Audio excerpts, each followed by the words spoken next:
satisfação de começar agora, quarta-feira, numa semana especial. Não é sempre que a gente tem a oportunidade de estar no meio de uma semana, estamos no meio de uma perashá, em que a gente vai começar ela agora em Shabbat, que se chama Bereshit. Vocês sabem que Simchat Torah, a gente pega e todo mundo canta com o Sefer Torah e a gente brinca, grita, e todo mundo acha, porque na verdade a gente acabou a leitura do Sefer Torah com Vezot Abrahá, se termina, tá certo? Pois saibam vocês que não é por isso que a gente dança. A gente dança porque estamos recomeçando a ler. Esse que é o problema. E o problema é que você... Não é um problema, ao contrário. Essa que é a coisa boa. Você... A solução. Muito bem, dona Ginete. Hoje nós vamos falar sobre essa Perashá Bereshit. Vou falar um conceito tão importante que é a base de toda a Torá. Toda. Eu vou explicar para vocês qual a função do homem nesse mundo. E isso daqui tem que ser repetido a cada ano. A cada ano eu falo esse conceito. Ele tem que entrar dentro da nossa cabeça. A cada dia, né? A cada ano. Depois a cada dia, cada um tem que o absorver. Vamos falar de umas perguntas. Vamos falar do número 7. Vamos falar do risco que Hashem fez e teve quando ele formou o homem. Vamos responder para a Rosita uma coisa importantíssima, que ela queria falar uma coisa e eu não deixei, e vocês vão entender por que eu não deixei. E nós vamos falar sobre a chuva. Em função disso daqui, vamos falar de Aconcagua, de Jonathan, dos copos e do Etrog. Tá cheiroso? Quer cheirar? Quero. Vou deixar vocês cheirarem, passarem. Obrigada. Podem cheirar. Vocês... Sempre é raciocínio. Na verdade, poderia falar uma berachá. Bebê, Cecília. Saskili Cecília. Geleia, eles fazem geleia para mulher grávida. Sim, é outra coisa. A senhora quer, dona Rina, a senhora pode. Vocês sabem, alguém de vocês já foi tão acostumadas a ir às vezes no cinema? Você sabe que eu me lembro que eu, quando ia no cinema, agora não vou mais, já faz um tempinho, tinha aparecido um filme, chamava-se Rocky. Rocky o Lutador. E aí apareceu o número 1, Rocky. Stallone. Depois teve Rocky 2, depois 3, e eu acho que hoje já está em Rocky 18, ou 19, 25. O mais importante não é isso. O mais importante é saber que às vezes umas histórias de sucesso, elas vão se repetindo, Rocky 27, 28. Nós estamos com Bereshit 3.778. No ano 5.778 estamos. Já faz 9, já entramos no 9, verdade. Olha só, 9. Quer dizer, temos para aprender tanta coisa nisso daqui, que vamos começar desde já agora a entender. Deus pegou e criou o mundo. Ele criou o mundo e fez Bereshit bara Elokim. Ele criou o mundo com 10 palavras e falou, foi dia, foi noite, foi bom. E o mais importante que é, olhem bem, quando ele começou, ele falou Bereshit bara Elokim et hashamayim et haaretz. Ele criou o céu e a terra. Mas logo depois, ele não fala mais do céu, ele passa só a falar da terra. Então a gente sabe que Hashem está interessado no quê? Na terra. E aí na terra ele separa as águas de cima das águas de baixo, junta a terra das outras águas.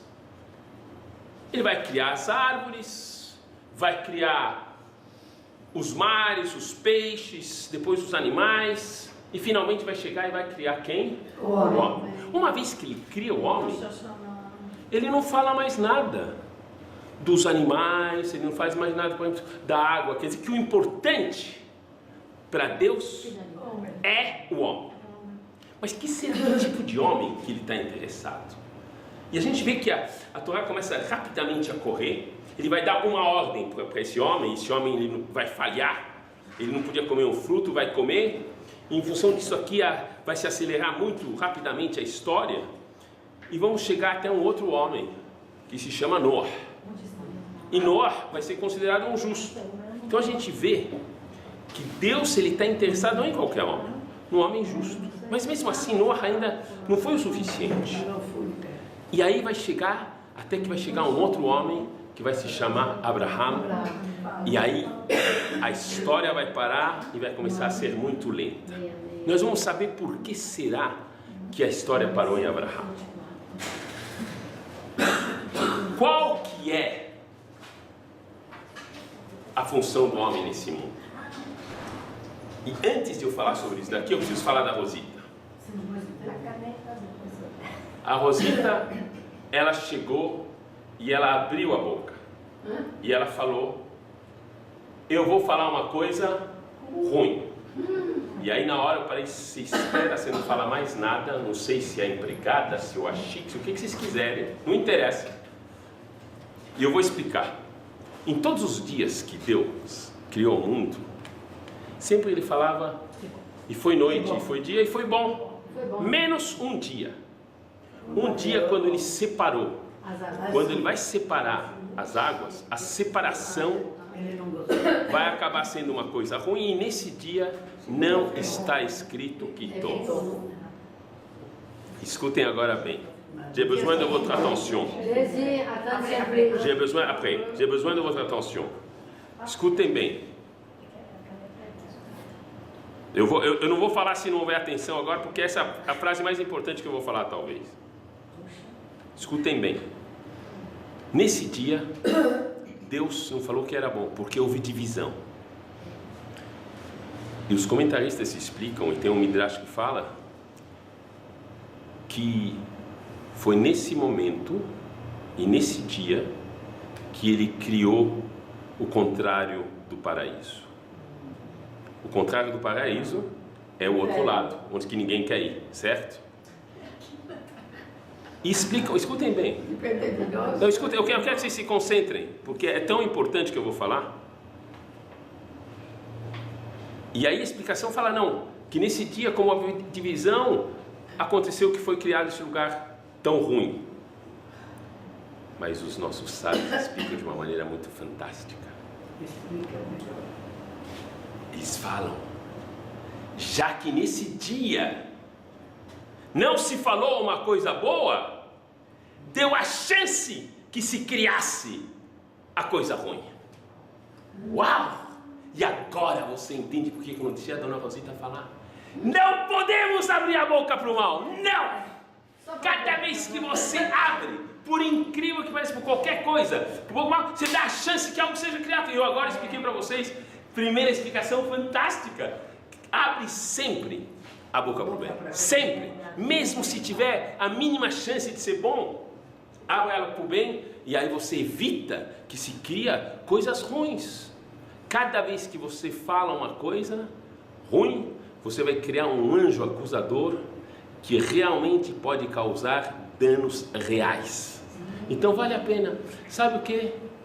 Qualquer informação, eu dou para vocês o que nós podemos falar e o que nós não podemos falar. Mentira quer dizer sheker em hebraico. Sheker são as mesmas letras que kesher. Kesher quer dizer link. Kesher, sheker c'est mensonge e kesher c'est ligar, link. São as mesmas letras. Para você aprender uma coisa fantástica. Para você saber uma coisa importantíssima. Tudo que você falar tem que trazer o kesher. Nós viemos aqui nesse mundo para poder se conectar. A gente entre o homem e a gente entre Deus. Se o que você estiver falando traz o kesher, você pode falar, mesmo se for mentira. Mesmo se for mentira. E, escutem bem, qualquer coisa que você for falar, se não trouxer o kesher, você não pode falar, mesmo se for verdade. Então, pouco importa o que vai sair da tua boca. Você tem que pensar antes, isso que eu vou contar vai trazer queixa, vai trazer ligação ou não? Se não trouxer ligação, bush, não pode falar. É uma coisa importantíssima. Tem muita sabedoria nisso, pensando muito, porque o que a gente ganha? Para começar... Exatamente. Aí você pegou duas coisas aqui. Você pegou uma que se você abrir boca para o mal, você causa coisa importante. E outra coisa... O que a gente ganha? Exatamente. Então pense, se você não vai trazer o queixa, não abra boca. Agora, o homem está aqui. O homem está aqui. O homem está aqui.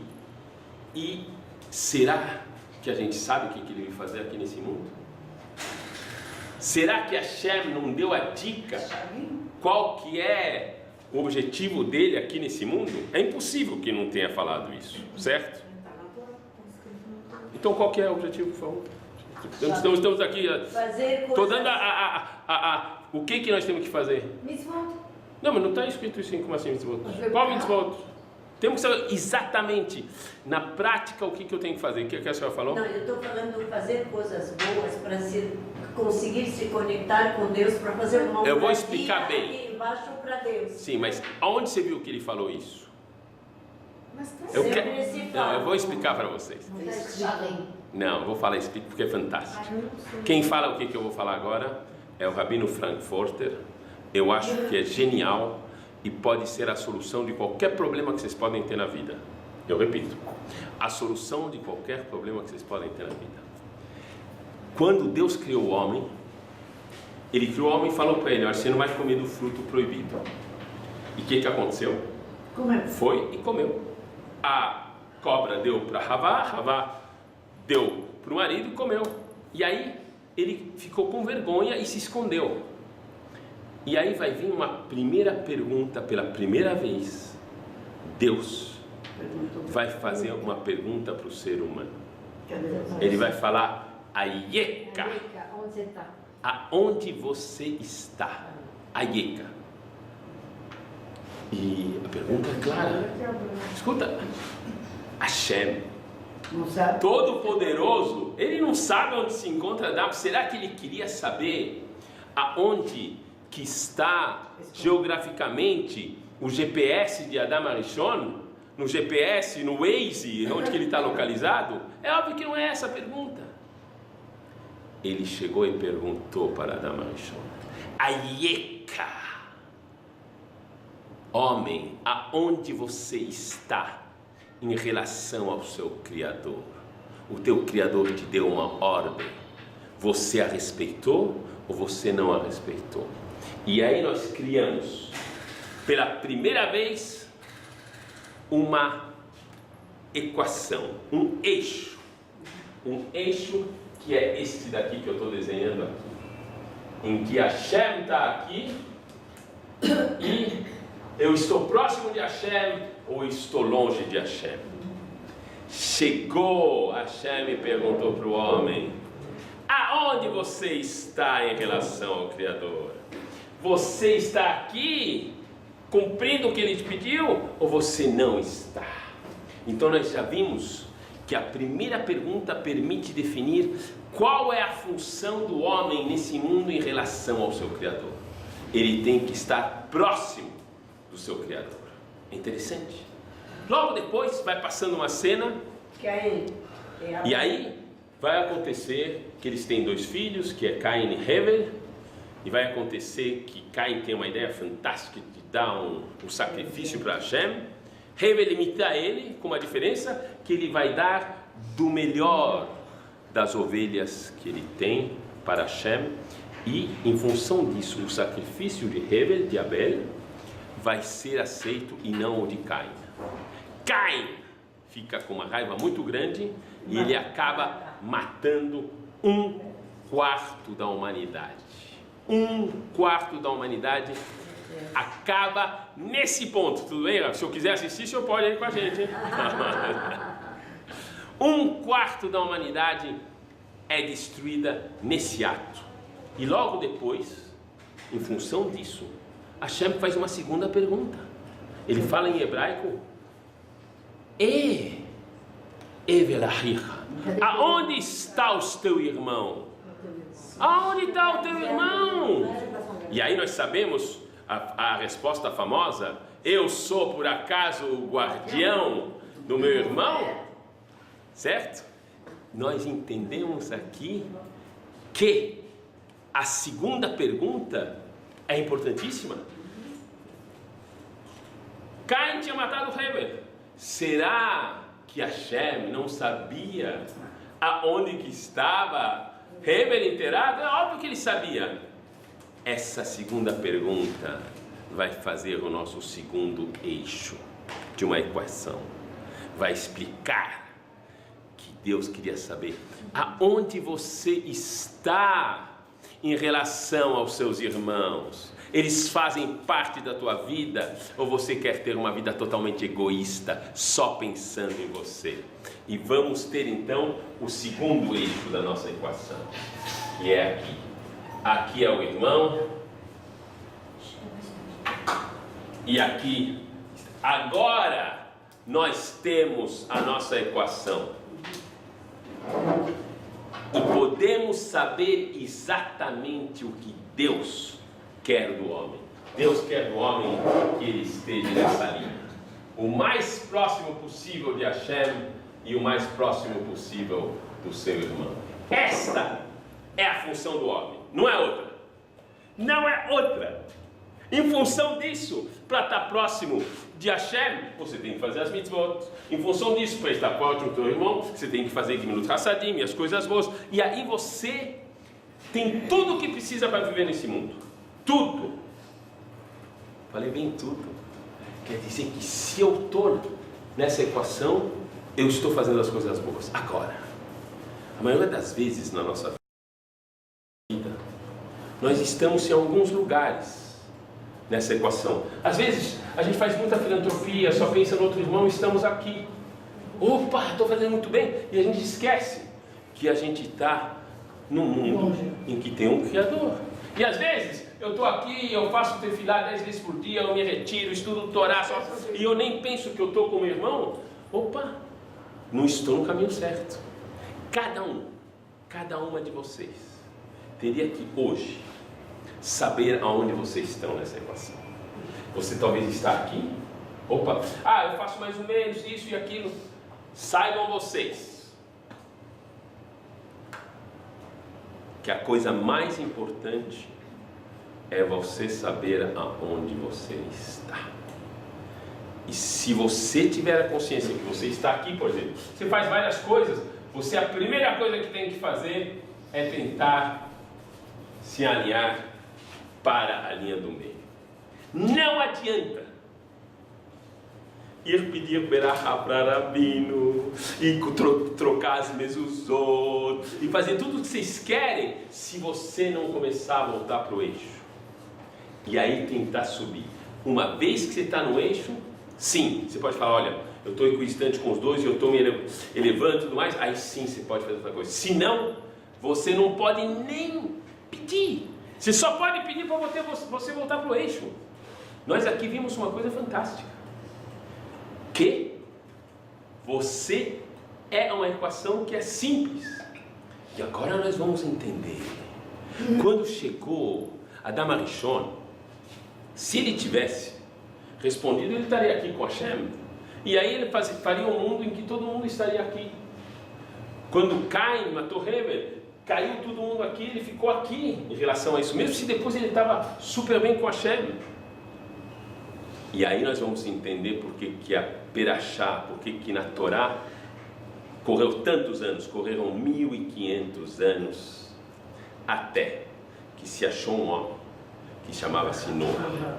Só que Noah, ele fez tudo certo, menos uma coisa. Ele não conseguiu fazer com que seus irmãos também se comportassem de uma maneira correta. Em função disso, vai ter uma coisa chamada Mabul, porque Hashem não quer que haja só adoração de Deus, ele não quer isso. Então ele destruiu toda a humanidade. Toda a humanidade foi destruída para recomeçar do zero. E é essa humanidade que ele começa do zero, de repente eles se juntam, são irmãos, eles são tão unidos que eles decidem fazer uma torre. a Torre de Babel. Eles são unidos. E essa união estava com que eles estavam nesse ponto máximo, mas eles tinham esquecido completamente Hashem. Hashem, porque eles estavam unidos, não destruiu eles, mas confundiu a língua e fez com que daqui pudesse germinar outra alma, até que vai vir Abraham Avinu. E Abraham Avinu, ele vai estar no topo com Hashem, e ele vai estar no topo com seu irmão, ele é o rei da bondade. E aí ele começou essa equação, e nós somos, através de Abraham, Isaac e Jacó, descendentes, e isto é que nós viemos fazer aqui. Se a continuação nesse eixo é uma coisa fantástica. Em função disso daqui, eu vou explicar então umas coisas para vocês, que são interessantes para a gente ver. Uma das coisas mais importantes que Hashem fez é que ele criou o homem quando? No 6º dia, certo? E no 7º dia, o que aconteceu? Ele descansou. Então, está escrito, Shabbat vai na faixa. E ele parou. A pergunta é, mas então por que falam que ele criou o mundo em 7 dias? Ele criou em 6. É uma pergunta, né? Pois saibam vocês. Genial. A criação é o descanso. Quê? O dia do descanso, Então vou te explicar bem. O dia do descanso em si, não é em si o objetivo do descanso. O 7º dia foi formado não para um descanso qualquer, para um descanso de reflexão sobre o que você fez e sobre o que você vai fazer. Não é um descanso qualquer, é ele que vai ser o centro de tudo que vai acontecer durante a semana. E eu preciso explicar uma coisa para vocês. Eu estudei física e eu era fascinado por tudo que fosse astronomia. Conheci os astros, galáxias. E eu quero explicar uma coisa importantíssima. Qualquer evento do calendário, o ano, o mês, as estações correspondem a uma coisa que acontece na natureza. O ano passa depois de 365 dias, que teoricamente a Terra vira em torno do Sol e volta ao mesmo ponto. Isso é um ano e é um acontecimento astronômico. É um ano.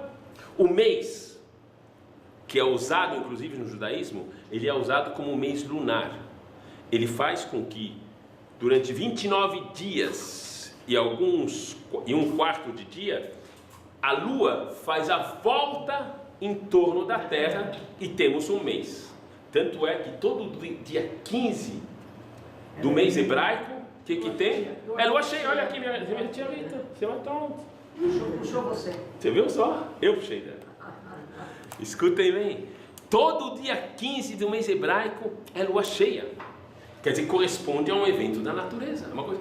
Primavera, verão, corresponde realmente a uma estação clara, quando o sol vai passando pelo zodíaco e vai se transformando. São coisas. As horas do dia, elas correspondem a um evento claro, em que você vai ter 12 horas e 12 horas. São coisas que são interessantíssimas.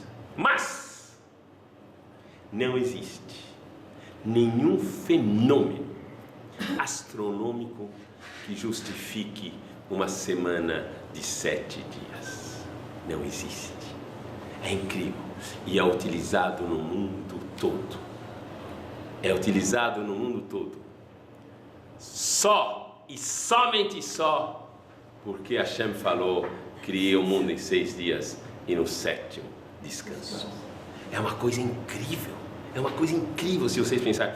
Eu quero explicar para vocês. Não pensem que foi sempre assim. Napoleão Bonaparte, quando ele conquistou toda a Europa, era o grande conquistador que tinha lá. Ele decidiu fazer uma semana de 10 dias. E ele fez o raciocínio seguinte: escuta, os números são decimais, por que não? E tem muita lógica. Vamos fazer 10, 10, 10. Tem uma lógica perfeita. E não funcionou. Prova é que não tem semana de 10 dias. tem uma semana de 6 dias, com o 7º dia, que é o Shabat.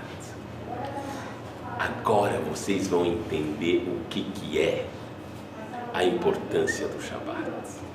Ele não foi criado como uma coisa acessória, como um dia de descanso. Ele é o ponto central. Ele é chamado Mekor HaBerachá. É a fonte das bênçãos. Eu queria fazer uma pergunta para vocês agora, sinceramente. Imagine você, uma pessoa que está num vilarejo e que só tem uma fonte de água. Sabe aquela água? E a pessoa vai lá e tampa a fonte de água. Qual seria a reação de todas as pessoas do vilarejo que não estão recebendo? Uma revolta total! Iam falar, mas ele falou, não estou fazendo nada. Pois saibam vocês. Je vais dire tant, je peux y aller fort. Je vais y aller. Ela está aparecendo. Não é, mas... Escutem bem. Cada vez que um Shabat não é respeitado, você está tampando a fonte da Berachá. É assim. Eu quero que vocês saibam disso. Mekor HaBerachá está escrito. É a primeira coisa que foi santificado. Tudo até o 7º dia foi abençoado. Mas o único que foi santificado, vai Kadesh Oto, foi esse dia que é o Shabat. Eu sou obrigado de falar para vocês. Ele é a fonte da Berachá. Todo o resto não tem sentido se eu não respeito isso. Eu vou explicar o fenômeno natural fantástico que explica isso. Eu quero que todo mundo ponha seu dedo na frente. Eu posso ver os dedos? Alguém de vocês tem um dedo quadrado? Je peux voir, madame, s'il vous plaît? Il est carré? Não, nem para cá. Ele é rond. Saibam vocês que o dedo é redondo e que todas as coisas que Hashem cria, a não ser algumas exceções, é redondo. O sol é redondo. A terra é redonda. Se você pegar uma gota de água, é redonda. Tudo é redondo. Nosso corpo todo, a gente não tem. Essa mesa não foi criada por Hashem. Ela é do homem e ela tem aqui uma ponta dura que pode machucar. Ela não está arredondada. Tudo que Hashem cria é redondo. É uma coisa fantástica. E agora eu vou pedir para vocês apreciarem o que eu vou mostrar para vocês agora. Eu estou aqui desde o começo e queriam me oferecer alguma coisa para beber, alguma coisa para tomar. E eu falei, não, aqui é para outro motivo que eu estou com esses copos. Não é nem mágica. Eu vou fazer para vocês aqui, eu vou juntar os copos, que é a forma redonda, e eu vou juntar elas de uma certa maneira, que só tem uma maneira de você juntar os copos para eles formarem um círculo perfeito. Você pega 6 copos, eles formam um círculo perfeito e só cabe mais um copo no meio, exatamente, o 7º. 6 dias com um copo central. Este é o ponto que Hashem quer te ensinar. O Shabat não é uma coisa qualquer, é uma coisa que você tem que usar ela para fazer a tua equação. Aí sim você vai saber o que é. Não tem problema quem até hoje não fez um Shabat completo, mas tem que saber, este é o objetivo. Se conscientizar que este é o objetivo é uma coisa fantástica. Está escrito que se Am Israel cumprir 2 Shabbat seguidos, imediatamente vem a Geulah, vem a redenção, vem o Mashiach. Por quê? Porque o Shabat é uma coisa fantástica. E eu explico isso, eu vou explicar um pouquinho mais delicado, é uma explicação mais difícil, mas eu vou dar para vocês, ela vai pouco a pouco entrar na cabeça. Eu vou explicar bem. No mundo físico, qual é o lugar que tem mais Kedushá no mundo? O Beit HaMikdash, muito bem, dona Rina. É óbvio, ela falou Beit HaMikdash, tá certo? Saibam vocês que o lugar que tem mais Kedushá no mundo, primeiro é o país Israel, e depois vai pensar em Jerusalém.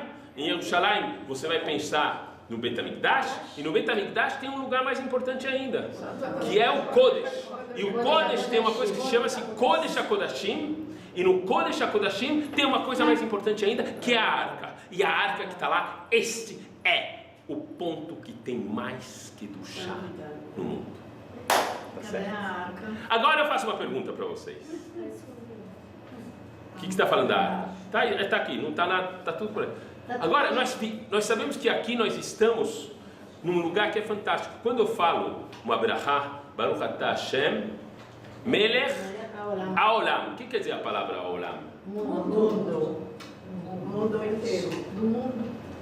Por unanimidade responderam. A senhora também respondeu, tia? Não respondi. Minha tia é sábia. Minha tia é sábia. Haolam. Saibam vocês que a palavra Haolam não quer dizer mundo.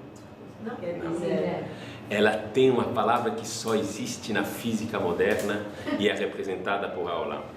A palavra Haolam quer dizer espaço-tempo.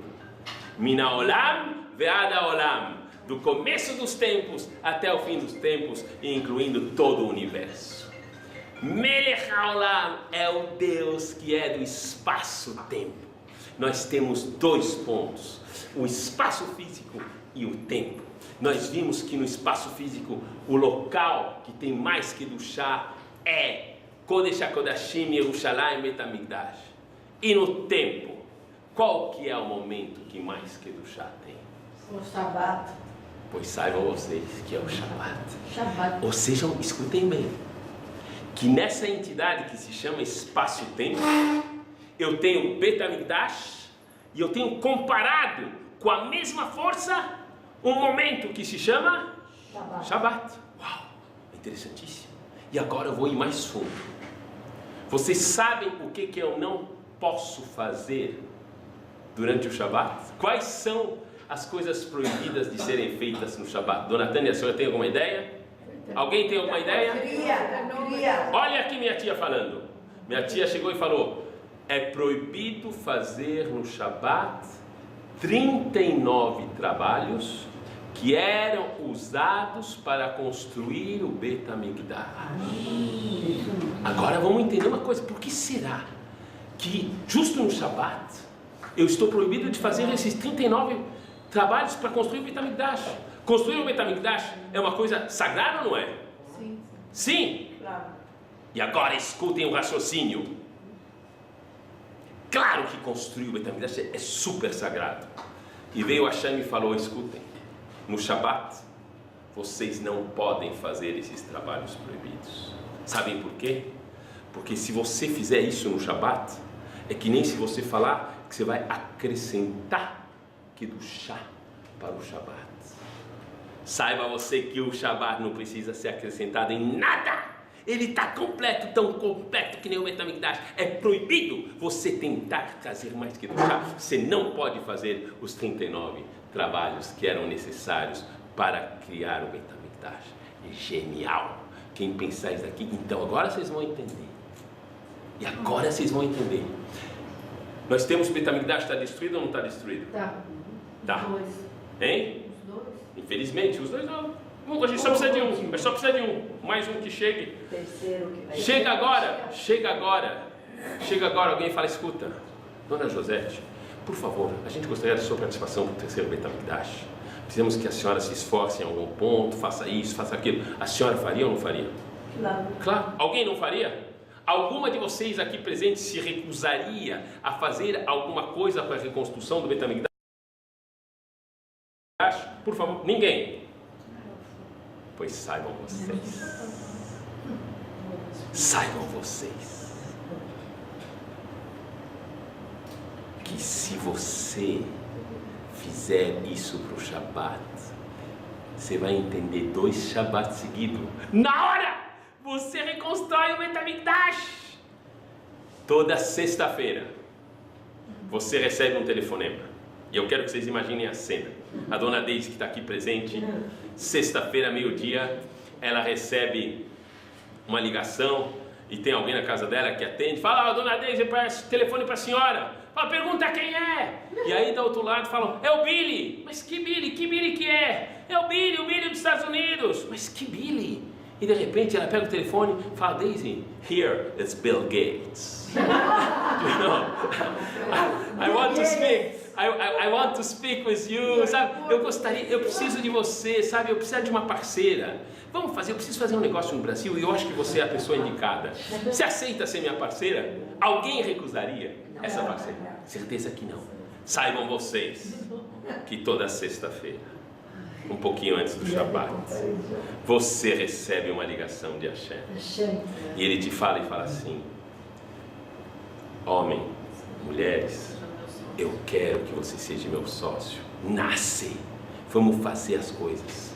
Você sabe que está escrito quando a gente fala a Berachá do Kiddush, a gente fala que o Shabat foi feito la'asot, para fazer o Shabat todos os dias. Escutem bem o que eu estou falando agora. Isso é genial, Tom, isso é genial. Todo dia ele fala, e foi o primeiro dia, e foi o segundo dia, e foi o terceiro dia, chega no sexto dia, Yom HaShishi, e foi noite, foi dia, o sexto dia. Não está escrito em nenhum lugar, e foi noite, e foi dia, o sétimo dia. O sétimo dia não foi feito. O sétimo dia está aqui para que nós, sócios com Hashem, a gente possa chegar e falar, e que seja noite, e que seja dia, e que seja o sétimo dia para sempre. Kuloto! Esta é a nossa função. Vocês recebem esse telefonema, não desliga nada. Vou te falar, e ele é muito mais importante que o Bill Gates, ou que a rainha da Inglaterra, ele, Melech Malchei Melachim HaKadosh Baruch Hu. Atende e seja sócio. Quem não gostaria de ser sócio de Hashem? Sócio para fazer o Shabat. Vale a pena vocês terem essa visão. É outra coisa, é outra missão na vida. Realmente é uma coisa importantíssima. Eu falei para vocês, em função disso daqui, do Shabat, ele é Mekor Abrahá. Ele quer que a gente faça isso daqui. Para isso, para que a gente possa alcançar esse objetivo, Hashem, ele te dá algumas dicas durante a vida. E nós passamos agora um momento fantástico. Era Sukkot. E Sukkot é chamado Zeman Simhatenu. Todo mundo sabe. O que quer dizer Zeman Simhatenu? Um tempo da nossa alegria. E eu faço uma pergunta para vocês. O que será que essa fruta que está aqui pode ter a ver com a alegria? E eu sou obrigado, tem gente que paga centenas de dólares por uma fruta que só vale por 8 dias. Depois acabou. Não se paga mesmo. Enquanto isso eu mostro para vocês esse retrógrado, já que vamos esperar aqui um silêncio do celular e tudo mais, vocês estão vendo aqui um retrógrado, que ele tem cheiro e gosto. Escutem bem. Tem cheiro, tem sabor. Escutem bem. Eu vou explicar agora o que tem a ver o retrógrado. Deus, quando Ele criou o mundo, Ele chega no terceiro dia e Ele fala, Ele dá uma ordem. Da terra eu quero que cresça árvores, fruto e que vão dar frutos. Hein? Etsperi aseperi. Árvore, fruto e que vai dar fruto. E está escrito vai ir ren. E assim foi mais ou menos. Quer dizer, a gente sabe hoje que as árvores não são frutos, nem tem gosto de fruto. Você pega uma banana, você vai morder a bananeira, não tem gosto de banana, não tem nem cheiro de banana, não tem nada. Então nós sabemos que as frutas, as árvores obedeceram ou não obedeceram a Hashem? Não obedeceram. Não obedeceram. Já viu como isso que eu queria Tem dizer? que obedecer. Não obedeceram. Calma, um minutinho, dona, a senhora espera. Não obedeceram. Não, tem toda a razão, dona Juliette, não obedeceram. As frutas não obedeceram a Hashem. Sim. E apesar disso, nesse dia chegou Hashem e falou, e foi noite, foi dia, e antes ele falou, que tov, que era bom. Como que é possível que Hashem, ele que é o maior comandante na terra, ele determina as coisas e não fazem como ele quer? Uau, é uma coisa incrível. Saibam vocês que a Hashem vem ensinar um negócio para a gente. Olha, é verdade, eu dei a ordem. Deus, eu dei a ordem. E desobedeceram minha ordem. Não fizeram exatamente como eu quero. E daí? E daí? Qual o problema? Qual o problema? Ele vem e te explica. Saiba você que tudo que você vai fazer na vida, eu repito, tudo que vocês vão fazer na vida, nunca, nada vai ser exatamente como você quer. Eu repito, nunca, nada vai ser exatamente como você quer. E daí? Qual o problema? Vai em frente. E agora o que tem a ver com essa frutinha que eu estou mostrando para vocês? Na Gemara, Rosh Hashanah, explicam que as árvores não obedeceram, menos uma. Uma obedeceu, o etrog. O etrog é a única fruta que a árvore, o tronco, sim, tem um cheiro, tem uma coisa que relembra realmente o etrog. Uau, interessante. Então, por que será, se eu estou pegando essa fruta aqui, por que será que então agora ela me lembra a alegria? Justamente quando você vai ver essa fruta, você vai lembrar que todas as outras não obedeceram. E apesar disso, Hashem falou, e daí? E você, em função de que as coisas não vão acontecer como você quer, você vai ter que estourar de alegria, independente de que você sinta ou não sinta, você vai se esforçar e vai viver uma vida alegre totalmente. E isso que vocês têm que saber. E agora eu vou passar um segundo ponto que Hashem quer que a gente entenda. Nós vimos algumas coisas. Etrog. Vai chegar, Deus quando criou o homem, chegou para ele e falou, olha, só preciso que você não coma dessa fruta, uma só coisa que tinha. E acabou acontecendo que a cobra, ela chegou e ela falou para Havá, e Havá deu para o marido, e aí ele perguntou, Aieka, onde você está? E o marido, o Adão chegou e falou, e perguntou se você comeu da fruta, ele falou, não, foi a mulher que você me deu, e a mulher falou, foi a cobra. E imediatamente ele chegou para a cobra, e o que ele falou para ela? Amaldiçoada. Hã? Vai ser amaldiçoada. Como? Castigou de quê? Ela vai ter que ir lá no chão. Exactement. Et elle va manger quoi? Na terra. Da terra. Ele amaldiçoou a cobra e falou assim, cobra, você vai comer o pó da terra. E eu faço uma pergunta. Tem alguma coisa mais abundante no mundo que a terra? Que maldição é essa? Que ela tem a maior terra tem em todo lugar. Qual que é? E daí vai rastejar ótimo, ela está rastejando, está comendo o tempo todo. Não vai pedir nada para Hashem. Agora a dona Ginete, ela chegou e falou uma coisa fantástica. Chegou, Deus se explicou. Escuta, homem, você aqui nesse mundo, você está aqui, mas você tem que se ligar com Deus. Tudo vai ser dado para você, mas você vai ter que fazer uma coisa, vai ter que fazer tefilá. Quando criou o mundo todo, o mundo foi criado e tudo estava preparado, mas ele não conseguia ter nada, porque faltava uma coisa, faltava chuva. A chuva não estava, e até que Adão conseguisse entender que ele teve que fazer tefilá, ele teve que rezar para que venha a chuva. Uau!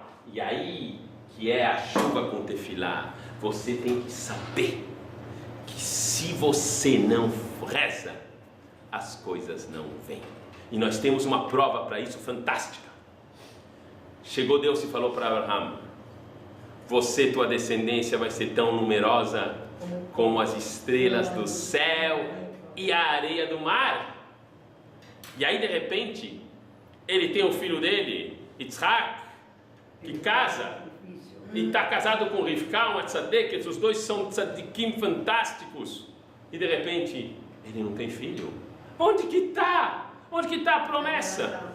Só, e somente só, quando Yitzhak vai rezar para pedir o filho que Rivka tenha, o Filho vai vir e a história de Am Israel vai ser salva e nós estamos aqui.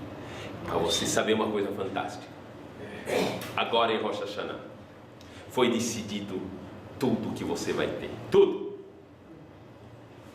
Mas tudo está suspenso. Em função de duas coisas. Em função de duas coisas. Duas únicas coisas. Uma delas é não tampar a fonte da brahá, porque se você tampa a fonte não dá para se beber, se alimentar. Não dá. E a segunda, você tem que fazer tefilá e rezar. Chegou uma mulher um dia, ela estava com um grande problema, ela foi ver um grande rabino, e ela estava com um problema de parnassá, de saúde, dos filhos que não casavam. E ela chegou e falou, eu preciso de uma ajuda, por favor. E o rabino falou, olha, a tua situação é realmente muito difícil. A melhor coisa que você tem que fazer, tem que começar a rezar com muita kavaná, com muita força para Hashem. E ela falou, olha, eu não sei rezar. Não sabe rezar? Falou, isso daqui deveria te preocupar muito mais que todas as outras coisas. Quando você aprende a rezar com o coração de verdade, você desbloqueia tudo o que acontece.